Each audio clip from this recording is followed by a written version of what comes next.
ജനങ്ങളുടെ ഇടയിൽ അവരുടെ കൂടെ കൂടാരമടിക്കുന്ന ഒരു ദൈവം. ഇത് ഒരു പുതിയ നിയമചിന്തയല്ല. ഇതിന് കൃത്യമായിട്ട് പഴയ നിയമത്തിൽ വേരുകളുണ്ട്. പുറപ്പാടിൻ്റെ പുസ്തകം 25-ാമത്തെ അധ്യായത്തിലെ 8-ാമത്തെ വാക്യത്തിൽ നമ്മൾ കാണുന്നത് ഈ കൂടാരമടിക്കുന്ന ദൈവത്തെക്കുറിച്ചാണ്. അങ്ങനെ ജനങ്ങളോടൊപ്പം നിരന്തരമായിട്ട് സഞ്ചരിക്കുന്ന ഒരു ദൈവം. അവരുടെ ഉയർച്ചകളിലും താഴ്ചകളിലും അവരുടെ ബലഹീനതകളിലും അവരുടെ പാപങ്ങളിലും ഒക്കെ ഈ ദൈവത്തിൻ്റെ സാന്നിധ്യം നമ്മൾ ദർശിക്കുന്നുണ്ട്. അവരെ തിരികെ കൊണ്ടുവരാനായിട്ട് നിരന്തരമായിട്ട് പരിശ്രമിക്കുന്ന ഒരു ദൈവം, അവരുടെ കൂടെ നടന്ന് അവരെ രക്ഷിക്കുന്ന ഒരു ദൈവം. ഇങ്ങനെ ഈ ദൈവ സങ്കല്പം, ഈ ദൈവത്തിൻ്റെ സാന്നിധ്യം അവരോടൊപ്പം എന്നും സഞ്ചരിച്ചുകൊണ്ടേയിരുന്നു. ദാവീദിൻ്റെ കാലമൊക്കെ ആകുമ്പോൾ നമ്മൾ കാണുന്നുണ്ട്, ദാവീദ് രാജ്യങ്ങൾ കീഴടക്കുന്നു, അനിഷേധ്യനായിട്ടുള്ള രാജാവായിട്ട് മാറുന്നു. അങ്ങനെ ദാവീദിന് താമസിക്കാനായിട്ട് അവൻ മനോഹരമായ കൊട്ടാരം ഒരുക്കുന്നു. അങ്ങനെ കൊട്ടാരം ഒരുക്കുമ്പോഴും അവൻ അത്ര നാൾ തൻ്റെ കൂടെ നടന്ന ദൈവത്തെ, തൻ്റെ നിഴലായിരുന്ന ദൈവത്തെ മറക്കുന്നില്ല. ദൈവത്തിന് വേണ്ടിയിട്ട് അവൻ ഒരു ദേവാലയം നിർമ്മിക്കാനായിട്ട് പരിശ്രമിക്കുന്നുണ്ട്. അത് സോളമനിലൂടെയാണ് പൂർത്തിയാകുന്നത്. അതുവരെ തങ്ങളുടെ കൂടെ നടന്ന ദൈവത്തെ വളരെ അവരുടെ ചിന്തയിലൂടെ വളരെ സേഫായിട്ടുള്ള ഒരു വലിയ ദേവാലയത്തിലേക്ക് മാറ്റുന്നു. അപ്പോൾ എന്നും അവരോടൊപ്പമായിരിക്കുവാനായിട്ട് വളരെ സേഫായിട്ടുള്ള ഒരു സ്ഥലത്ത് അവർ ദൈവത്തെ മാറ്റിയിരുത്തുന്നു. ഇത് ഒരു പരിധിവരെ ദൈവത്തെ അവരുടെ ദൈനംദിന ജീവിതത്തിൽ നിന്ന് ഒഴിവാക്കുന്നതിന് തുല്യമായിരുന്നു. അതുവരെ അവരുടെ ജീവിതത്തിൽ നിഴൽ പോലെ നടന്ന ഒരു ദൈവത്തെ ആവശ്യ നേരങ്ങളിൽ മാത്രം ഉപയോഗിക്കാൻ പറ്റുന്ന ഒരാളാക്കി അവർ മാറ്റി. ക്രിസ്മസ് നമ്മളോട് പങ്കുവെക്കുന്നത് ഇമ്മാനുവലിനെ കുറിച്ചാണ്. ദൈവം നമ്മോട് കൂടെ, എപ്പോഴും നമ്മുടെ കൂടെയുള്ള ഒരു ദൈവം, നിരന്തരമായിട്ട് നമ്മുടെ നിഴലായിട്ട് നടക്കുന്ന ക്രിസ്തുവെന്ന ദൈവത്തെക്കുറിച്ച്. പലപ്പോഴും നമ്മുടെ പൂർവികർ ചെയ്ത, ഇസ്രായേൽ ജനം ചെയ്ത, അവരുടെ രാജാക്കന്മാർ ചെയ്ത അതേ തെറ്റിലേക്ക് ചിലപ്പോൾ തിരിച്ചു പോകുന്നുണ്ട്. ക്രിസ്മസ് നമ്മളെ ഓർമ്മിപ്പിക്കുകയാണ്, ഞാൻ നിങ്ങളുടെ കൂടെ ആയിരിക്കാൻ വന്ന ദൈവമാണ്, ഇമ്മാനുവലാകാൻ വന്ന ദൈവമാണ്. ആവശ്യ നേരത്ത് മാത്രം എടുത്തണിയുന്ന ഒരു ആഭരണമാക്കി എന്നെ ഉപയോഗിക്കുകയല്ല ക്രിസ്മസിൻ്റെ സന്ദേശം. മറിച്ച് എപ്പോഴും നിങ്ങളുടെ കൂടെ ആയിരിക്കാനായിട്ട് ഇഷ്ടപ്പെടുന്ന ദൈവത്തെ എപ്പോഴും കൂടെ ആയിരിക്കാൻ സമ്മതിക്കുക എന്നതാണ് ക്രിസ്മസ്. ഈ ചിന്തകളോടുകൂടി വേണം നമ്മൾ ക്രിസ്മസിൻ്റെ ഈ സന്ദേശത്തിലേക്ക് പ്രവേശിക്കാൻ. ക്രിസ്മസിൻ്റെ ഒന്നാമത്തെ ഒരു ചിന്ത എന്ന് പറയുന്നത്, ദൈവത്തിൻ്റെ സ്നേഹം അതേപോലെ ഒട്ടും കുറയാതെ മനുഷ്യർക്ക് തരാനായിട്ട് ക്രിസ്തു വന്നതിൻ്റെ ഓർമ്മയാണ് ക്രിസ്മസ്. ഒരു ഭാര്യയും ഭർത്താവും അവരുടെ ജീവിതത്തിൽ നിരന്തരമായിട്ട് അവരനുഭവിക്കുന്ന സ്നേഹം അവർ പരസ്പരം കൊടുക്കുമ്പോഴാണ് ഒരു കുഞ്ഞ് ജനിക്കുന്നത്. ഇതുപോലെ തന്നെയാണ് ക്രിസ്മസിനെയും നമ്മൾ മനസ്സിലാക്കേണ്ടത്. യോഹന്നാൻ്റെ സുവിശേഷം 3-ാമത്തെ അധ്യായത്തിൽ 16-ാമത്തെ വാക്യം, സ്വന്തം പുത്രനെ നൽകാൻ തക്കവിധം ദൈവം ലോകത്തെ അത്രമാത്രം സ്നേഹിച്ചു. വളരെ ലളിതമാണ്, ഈ വാക്കിൽ തന്നെ ഉണ്ട് ക്രിസ്മസ് എന്താണെന്നുള്ളത്. ദൈവം ലോകത്തെ അത്രമാത്രം സ്നേഹിച്ചതുകൊണ്ട് ക്രിസ്തുവിനെ കൊടുക്കുന്നു. അങ്ങനെയെങ്കിൽ തൻ്റെ അപ്പൻ്റെ അതേ സ്നേഹം മനുഷ്യർക്ക് നൽകാനായിട്ട് ക്രിസ്തു ആഗ്രഹിച്ചതിൻ്റെ ഓർമ്മയാണ് ക്രിസ്മസ്. കാരണം അത്ര സ്നേഹത്തോടു കൂടിയാണ് അവൻ ലോകത്തിലേക്ക് വന്നത്. നമ്മുടെയൊക്കെ ജീവിതങ്ങളിൽ ഈ സ്നേഹം മറ്റുള്ളവർക്ക് കൊടുക്കാൻ പറ്റുന്നുണ്ടോ എന്നുള്ളതാണ് ചോദ്യം. നമ്മളെല്ലാവരും സ്നേഹിക്കപ്പെടാൻ ആഗ്രഹിക്കുന്നവരാണ്, സ്നേഹിക്കാൻ ആഗ്രഹിക്കുന്നവരാണ്. പക്ഷെ എത്രമാത്രം തീഷ്ണതയോടെ ഈ സ്നേഹം മറ്റുള്ളവരിലേക്ക് എത്തുന്നുണ്ട്. പലപ്പോഴും നമ്മൾ ഒരു ദിവസം തന്നെ എത്ര ആവർത്തി നമ്മൾ പറയുന്നുണ്ടാവും ഐ ലവ് യു എന്ന്. കുടുംബത്തിൽ പറയുന്നുണ്ട്, നമ്മുടെയൊക്കെ സഹോദരങ്ങളോട് പറയുന്നുണ്ട്, ജീവിത പങ്കാളിയോട് പറയുന്നുണ്ട്, മക്കളോട് പറയുന്നുണ്ട്. എന്നാൽ എത്രമാത്രം ആർദ്രതയോടെ ഈ സ്നേഹം അവരിലേക്ക് എത്തുന്നുണ്ട്. ലോകത്തെ ദൈവം സ്നേഹിച്ചു എന്ന് പറയുമ്പോൾ കൃത്യമായിട്ട് ഒരു ഉദാഹരണം ലോകത്തിന് മുൻപിലുണ്ട്, അത് ക്രിസ്തുവാണ്. ക്രിസ്തു ഞാൻ നിങ്ങളെ സ്നേഹിക്കുന്നു എന്ന് പറയുമ്പോൾ കൃത്യമായിട്ടൊരു ഉദാഹരണം അവൻ തൻ്റെ ജീവിതത്തിലൂടെ വരച്ചിടുന്നുണ്ട്. അവർക്ക് വേണ്ടി നടന്നു, അവർക്ക് വേണ്ടി വിയർപ്പൊഴുക്കി, അവർക്ക് വേണ്ടി മരിച്ചു. നമ്മുടെയൊക്കെ കുടുംബങ്ങളിൽ എത്രമാത്രം നമ്മുടെ ഈ സ്നേഹം വരച്ചിടപ്പെടുന്നുണ്ട്. നിരന്തരമായിട്ട് സ്നേഹിക്കുന്നുണ്ട് എന്ന് പറയുമ്പോഴും ഈ സ്നേഹത്തെ നമ്മുടെ പ്രവൃത്തികളിലൂടെ, നമ്മുടെ ജീവിതത്തിലൂടെ, സാന്നിധ്യത്തിലൂടെ ഒക്കെ പോലും മറ്റുള്ളവർക്ക് കൊടുക്കാൻ കഴിയുന്നില്ലെങ്കിൽ ക്രിസ്മസിന് അർത്ഥമില്ല.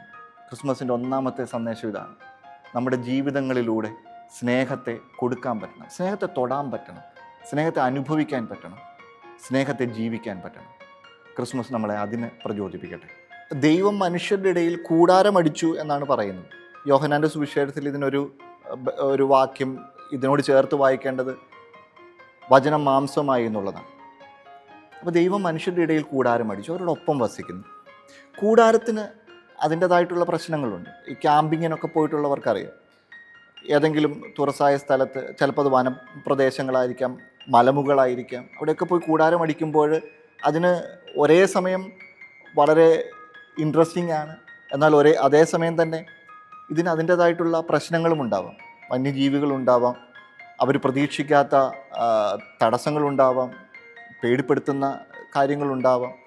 ഇങ്ങനെ ഇതിൻ്റേതായിട്ടുള്ള പ്രശ്നങ്ങളുണ്ട്. ദൈവം മനുഷ്യനായിട്ട് വന്നപ്പോഴും മനുഷ്യരുടെ ഇടയിൽ കൂടാരമടിച്ചപ്പോഴും ക്രിസ്തു മനുഷ്യരുടെ ഇടയിൽ ദൈവമായിരുന്നെങ്കിലും മനുഷ്യരോടൊപ്പം നടന്നപ്പോൾ ഒക്കെ അതിൻ്റേതായിട്ടുള്ള പ്രശ്നങ്ങളും ബുദ്ധിമുട്ടുകളും ഉണ്ടായിരുന്നു. അവൻ അരികുകളിൽ വസിക്കുന്നവരുടെ, സമൂഹത്തിൻ്റെ അരികുകളിൽ വസിക്കുന്നവരുടെ അടുക്കിലേക്ക് പോയവനാണ്. അവരുടെ ഇടയിലാണ് അവൻ കൂടാരം അടിച്ചത്, അവരുടെ ഇടയിലാണ് ക്രിസ്തു നടന്നത്. ഒരേ സമയം തന്നെ അവരുടെ ഉന്നമനത്തിന് വേണ്ടി പ്രവർത്തിക്കുമ്പോഴും അല്ലെങ്കിൽ മനുഷ്യരെ ദൈവത്തിലേക്ക് ഉയർത്താൻ ശ്രമിക്കുമ്പോഴും അവൻ്റെ ജീവിതത്തിൻ്റെ നാളുകൾ എണ്ണപ്പെട്ടിരുന്നു. കാരണം അത് വളരെ അപകടകരമായിട്ടുള്ള അരികുകളിലൂടെ ക്രിസ്തു സഞ്ചരിച്ചുകൊണ്ടേയിരുന്നു നിരന്തരമായിട്ട്. നമ്മൾ ക്രിസ്മസ് ആഘോഷിക്കുമ്പോൾ ഒരിക്കലും മറക്കരുതാത്ത കുറേയധികം മനുഷ്യർ നമ്മുടെ സമൂഹത്തിൽ ജീവിക്കുന്നുണ്ട്. സമൂഹത്തിൻ്റെ ഏറ്റവും താഴേക്കിടയിൽ വസിക്കുന്നവർ, ഒരുപക്ഷെ നമ്മുടെ കണ്ണുകളിൽ പോലും പെടാത്തവർ, അങ്ങനെയുള്ളവരുടേതും കൂടിയാണ് ക്രിസ്മസ്. അരികളിൽ വസിക്കുന്ന മനുഷ്യരെ ഇന്ന് നമ്മുടെ കണ്ണുകളിൽ പെടാറില്ല. ഇനി പെട്ടാൽ തന്നെ അവരെ മനുഷ്യരായിട്ട് നമ്മൾ കൂട്ടിയിട്ട് പോലുമില്ല. അതിനൊക്കെയുള്ള ഉദാഹരണമാണ് ഈ കഴിഞ്ഞ ദിവസങ്ങളിൽ കേരളത്തിൽ നമ്മൾ കാണുകയും കേൾക്കുകയും ചാനലുകളിലൊക്കെ ഇരുന്ന് ആഘോഷമായിട്ട് ചർച്ചകൾ നടത്തുകയും ചെയ്തുകൊണ്ടിരിക്കുന്ന ഒരു ആൾക്കൂട്ട കൊലപാതകം. ആ മനുഷ്യനെ അവരടിക്കുമ്പോൾ അയാളൊരു മനുഷ്യനാണെന്ന് പോലും അവർക്ക് തോന്നിയിട്ടുണ്ടാവില്ല. കാരണം മനുഷ്യർക്ക് കൊടുക്കാൻ പറ്റുന്ന ഒരു പരിഗണന പോലും ആ മനുഷ്യന് കൊടുത്തിട്ടില്ല. ക്രിസ്തു ഇങ്ങനെയുള്ളവരുടെയും കൂടെ ദൈവമാണ്. ക്രിസ്തുമസ് ഇവരുടെയും കൂടെ ആഘോഷമാണ്. പലപ്പോഴും നമ്മൾ തിരിച്ചറിയാതെ പോകുന്നതും ഇതുതന്നെയാണ്. കാരണം ക്രിസ്തു വന്നത് ഇവർക്ക് വേണ്ടിയിട്ടാണ്. മദർ തെരേസയും കോട്ടയത്ത് നമ്മുടെ അയൽവക്കക്കാരനായിട്ടുള്ള പി.യു. തോമസ് ചേട്ടനും ഒക്കെ ഈ കൃത്യമായിട്ട് ഇങ്ങനെ ഒരു കാര്യം നമ്മളുടെ മുൻപിൽ വരച്ചിടുന്നുണ്ട്. ഇരുളിൽ കഴിഞ്ഞിരുന്നവർ വലിയൊരു പ്രകാശം കണ്ടു. ക്രിസ്മസ് അരികുകളിൽ വസിക്കുന്ന, സമൂഹത്തിൻ്റെ അതിർത്തികളിൽ വസിക്കുന്ന മനുഷ്യരുടെയും കൂടെ ആഘോഷമാണ്. നമ്മുടെ കണ്ണുകളിൽ അവർ പെടുമ്പോഴാണ് ക്രിസ്മസിൻ്റെ അർത്ഥം നമ്മുടെയൊക്കെ ജീവിതങ്ങളിൽ പൂർണ്ണമാകുന്നത്. ക്രിസ്മസിൻ്റെ രണ്ടാമത്തെ സന്ദേശം ഇതാണ്. കൂടാരത്തിൽ വസിക്കുന്ന ദൈവത്തെക്കുറിച്ചും മനുഷ്യരുടെ ഇടയിൽ വസിക്കുന്ന ഇമ്മാനുവലിനെ കുറിച്ചുമാണ് നമ്മൾ സംസാരിച്ചുകൊണ്ടിരിക്കുന്നത്. കൂടാരത്തിൽ വസിക്കുന്ന ജനങ്ങളുടെ കൂടെയുള്ള ഇമ്മാനുവലാകുന്ന ദൈവത്തിൻ്റെ ഏറ്റവും വലിയ പ്രത്യേകത എന്ന് പറയുന്നത് ഇവന് തൻ്റെ ജനങ്ങളെ മനസ്സിലാവുന്നുണ്ട് എന്നുള്ളതാണ്. അവൻ തൻ്റെ ജനങ്ങളെ വളരെ ഗൗരവത്തോടുകൂടി സീരിയസ് ആയിട്ടാണ് എടുക്കുന്നത്. നമ്മൾ നമ്മുടെ ദൈവത്തെ സീരിയസ് ആയിട്ടാണ് എടുക്കുന്നത് എന്നുള്ളതാണ് ക്രിസ്മസിൽ നമ്മൾ നമ്മളോട് തന്നെ ചോദിക്കേണ്ട ചോദ്യം എന്ന് പറയുന്നത്. നമ്മുടെ ബലഹീനതകൾ മനസ്സിലാക്കുന്ന, നമ്മുടെ കുറവുകൾ മനസ്സിലാക്കുന്ന, നമ്മുടെ കുടുംബത്തിലെ പ്രശ്നങ്ങൾ മനസ്സിലാക്കുന്ന, നമ്മുടെയൊക്കെ ഇടർച്ചകൾ മനസ്സിലാക്കുന്ന ഒരു ദൈവം നമ്മളോടൊപ്പമുള്ളപ്പോൾ പുറംപൂച്ചുകൾക്ക്, കാട്ടിക്കൂട്ടലുകൾക്കൊന്നും പ്രസക്തിയില്ല. ക്രിസ്മസ് നമ്മളോട് പറയുന്നത് കുറച്ചുകൂടി പച്ചയായിട്ടുള്ള മനുഷ്യരാവുക എന്നുള്ളതാണ്. കുറച്ചുകൂടി നമ്മളെ തന്നെ ഒന്ന് മനസ്സിലാക്കുക എന്നുള്ളതാണ്. ദൈവം നമ്മളെ മനസ്സിലാക്കുന്നുണ്ട്. ദൈവത്തിന് എന്നെ മനസ്സിലാകും. കാരണം അവൻ എന്നെ വളരെയധികം ഗൗരവമായിട്ടാണ് എടുത്തിരിക്കുന്നത്. നമ്മൾ ചെയ്യേണ്ടത് ഒന്ന് മാത്രമാണ്: നമ്മുടെ ഓട്ടം നിർത്തുക, സ്വസ്ഥമാവുക, കൂടെ വസിക്കുന്ന ദൈവത്തിൻ്റെ കൂടെ ആയിരിക്കുവാനായിട്ട് പരിശ്രമിക്കുക. ഇന്ന് ക്രിസ്മസൊക്കെ അല്ലേ, നമുക്ക് നമ്മുടെ കുടുംബത്തിൻ്റെ കൂടെ ഒരല്പനേരം ഇരുന്നു കൂടെ? നമ്മൾ ആയിരിക്കുന്ന സന്യാസ ഭവനങ്ങളിൽ നമ്മുടെ സഹോദരന്മാരുടെ കൂടെ കുറച്ച് നേരം ഇരുന്നു കൂടെ? നമ്മുടെ കുഞ്ഞുങ്ങളുടെ കളിചിരികളിൽ, നമ്മുടെ കുടുംബത്തിൻ്റെ നന്മകളിൽ ഈ ഇമ്മാനുവേലിനെ നമുക്ക് കണ്ടുമുട്ടാൻ പറ്റുന്നില്ലേ? നമ്മുടെ സന്യാസ ഭവനത്തിൻ്റെ അകത്തളങ്ങളിൽ, സന്തോഷങ്ങളിൽ, നമ്മുടെ സഹോദരന്മാരുടെ ചിരികളിൽ ഈ ദൈവത്തെ, ഈ ഇമ്മാനുവേലിനെ, നമ്മുടെ കൂടെ കൂടാരം അടിച്ച് വസിക്കുന്ന ദൈവത്തെ നമുക്ക് കാണാൻ പറ്റുന്നില്ലേ? ഓട്ടം നിർത്തിയാൽ മാത്രം മതി, ദൈവം നമ്മളുടെ കൂടെയുണ്ട്. അവൻ നമ്മളെ വളരെയധികം സീരിയസ് ആയിട്ടാണ് എടുക്കുന്നത്. നമ്മൾ നമ്മുടെ ദൈവത്തെ സീരിയസ് ആയിട്ട് എടുക്കുമ്പോൾ നമ്മുടെ കൂടെ വസിക്കുന്ന സഹോദരങ്ങളിൽ, നമ്മുടെ കൂടെ വസിക്കുന്ന കുടുംബാംഗങ്ങളിൽ, നമ്മുടെ സമൂഹത്തിൽ ഒക്കെയും ഈ ക്രിസ്തുവിനെ, ഇമ്മാനുവേലിനെ, കൂടാരത്തിൽ നമ്മളോടൊപ്പം വസിക്കുന്ന ദൈവത്തെ കണ്ടുമുട്ടാൻ നമുക്ക് സാധിക്കും. പ്രിയപ്പെട്ട സഹോദരങ്ങളെ, ക്രിസ്മസിൻ്റെ മംഗളങ്ങൾ, സ്നേഹം, പ്രാർത്ഥന എല്ലാം നേരുന്നു, പ്രാർത്ഥിക്കുന്നു. കൂടാരത്തിൽ നമ്മളോടൊപ്പം വസിക്കുന്ന, നമ്മുടെ കൂടെ ആയിരിക്കുന്ന ഇമ്മാനുവേൽ നമ്മളെ അനുഗ്രഹിക്കുകയും നമ്മുടെ ജീവിതങ്ങളെ കുറച്ചുകൂടി ശക്തിപ്പെടുത്തുകയും ചെയ്യട്ടെ. നന്ദി.